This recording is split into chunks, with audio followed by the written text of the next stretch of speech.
आज आहे ना वडे करताना असं झालं ना, तुम्हाला पुढे सांगतेच मी. तर हॅलो, गुड मॉर्निंग सर्वांना. आज सकाळी ना मस्तपैकी आज आहे ना महाशिवरात्रीचा दिवस होता आणि उपवास होता आणि उपवास असल्यामुळे स्वयंपाक तर काही करायला नव्हता. त्यामुळे मम्मीने आज आहे ना चिप्स करायचा बेत काढला बरं का. तर एवढे खिसून खिसून हातपार 12 वाजले होते. पूर्ण उन्हामध्ये चिप्स टाकलेले आहेत आज.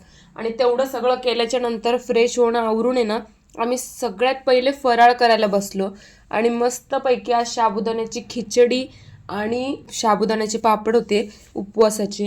कारण आज उपवासाचा दिवस असल्यामुळे पूर्ण उपवासाचं मनसोक्त मन भरून खायला मिळणार आहे. तर नंतर संध्याकाळी आम्ही ठरवलं की साबुदाणा वडा करायचं बरं का. मग आता साबुदाणा वडा करायला गेलो, पूर्ण झाली होती प्रिपरेशन वगैरे आणि मध्येच लाईट गेलेली, पूर्ण अंधार झाला होता.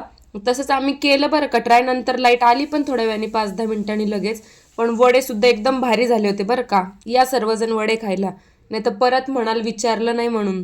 मस्त वडे वगैरे खाल्ले आणि झोपून गेले. आणि असा होता माझा आजचा दिवस. तुमचा दिवस कसा होता नक्की कमेंट करून सांगा. आणि व्हिडिओ शेवटपर्यंत पाहिलाच आहात तर नक्की फॉलो करा. Okay, bye.